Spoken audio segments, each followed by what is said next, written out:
tell me if I'm right here, but does this feel like almost a move to rewrite certain terms of Megxit from 5 years ago, or a move to kind of through the back door change the agreement that he reached with the royal family and basically with the government as well? Well, it's clear that he's never been happy with that outcome very publicly. We've seen in this long-running battle, he's never happy with how that landed anyway. So I think that he's, in terms of stubbornness, I don't think he was ever going to give up the fight on this, even just speaking about it as he did with the BBC. But I also am curious about sort of where Meghan and the kids fit in with this, because of course this was the sticking point. Harry has said he feels that the security is inadequate, but he has still been willing to take the risk because he's come over here for his charity events, etc.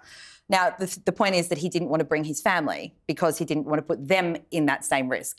So what does this now mean? If we're revisiting the threat level, does this mean that Meghan and the kids will be able to come over here? And to the broader point, what does this mean for this reconciliation and the talks that we've seen happening between him and the King and the palace?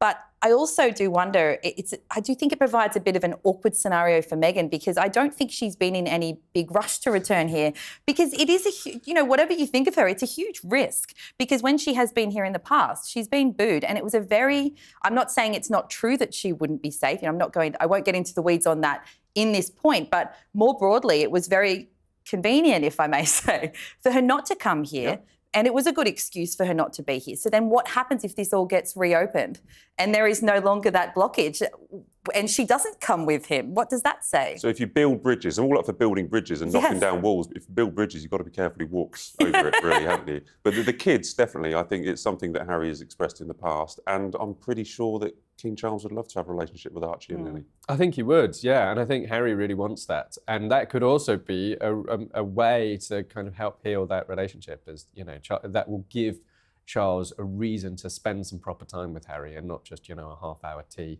and then away you go. So yeah, if Harry can bring the kids over, that will help build those bridges again with Charles. But also you've got to ask the question then, what must William make of all this? Yes. He's sitting there, he now has to await the outcome of this R&B assessment that could pave the way for Harry spending more time in Britain, which is the last thing that William wants. It's a lot easier to have a feud from different sides of the world. It would be a lot more awkward if it's happening within a few miles of each other. So he came over a couple of times last year. If he does get this R&B, then that just opens up the door, or if he does get the assessment and the threat level and the agreement that he needs armed police, that really does open the door for him to come over consistently. Would he open up the opportunity for him to live here or have a house here or have a base here? Because he lost Frogmore Cottage, remember? He doesn't actually have a home in the UK. It could do. It could also open up the possibility for him to, maybe spend the summer here. The big question is, where are the kids going to be in school? If the kids are in school in America, then that ties them to California. So then he might look at Christmas, he might look at the summer. Those are times that are very important to the royals. But, up at Balmoral, he would be covered by the umbrella of royal police protection anyway, and he's never done that. Sandringham, the same applies. If he's in Sandringham House, he's going to be covered by that umbrella security around the whole residence. So it's really interesting. I'm fascinated to see what is going on, but we're expecting the outcome next month. The other interesting thing is you've got the current Home Secretary, Shabana Mahmood, the previous Home Secretary, Yvette Cooper, both signatories to the letter of solidarity with Meghan that MP signed in 2019.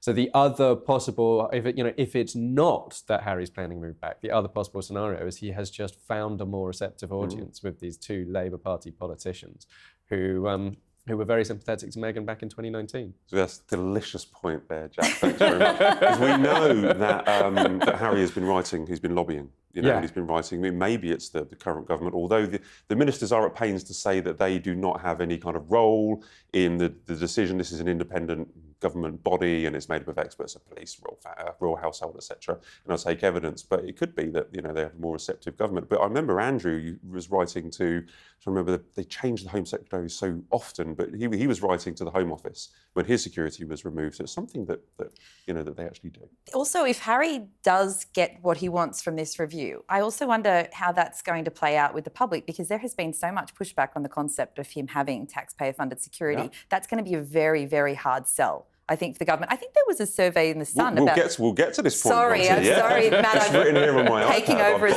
host. In my mind. That's a difficult point. How do they sell that to the public? So 91.6% of Sun readers that we asked this week think Harry shouldn't get taxpayer-funded protection.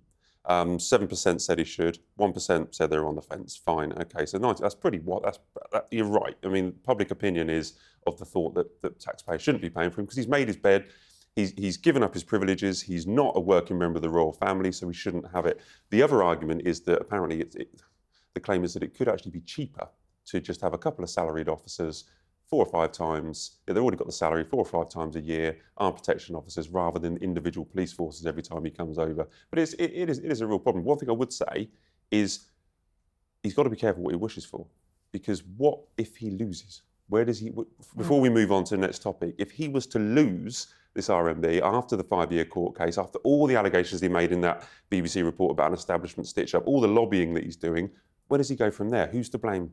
Well, then, yes, exactly. And in the same vein, not just what if he loses the assessment, but what if the Home Office then say, oh, well, actually, with this new information, we're going to downgrade what you do have because he has been getting armed police protection in certain circumstances, and that is something that could be taken away.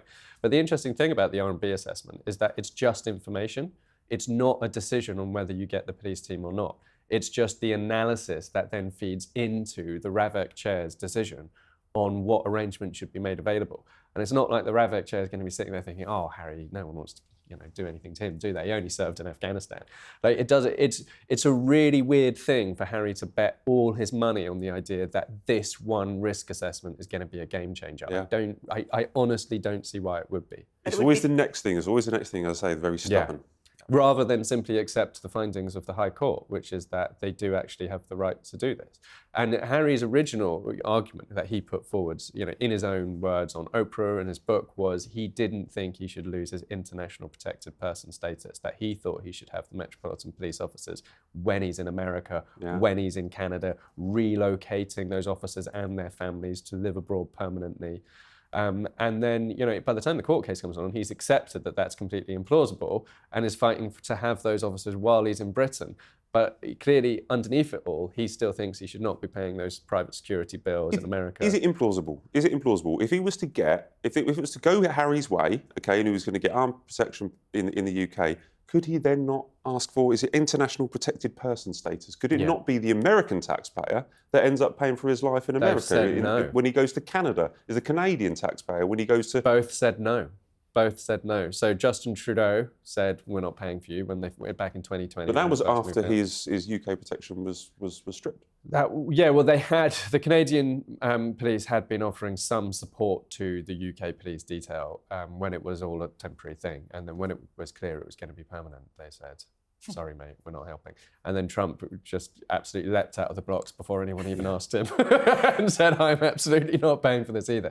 And now we're back with Trump. This is the other interesting thing about the idea of whether he might move back. Trump's in power in America. He hates Trump, but he is starting to take some swipes at Trump. We're starting to see this love affair between Harry and Canada, starting to make overtures in other parts of the world. The visit, like you said, in September to here, and he's made some very positive comments about Britain recently. Something weird is happening. Feels like something's happening. Something's happening. Something's really afoot, does. I think so. And we need experts like us to work out what it is. But we're getting there.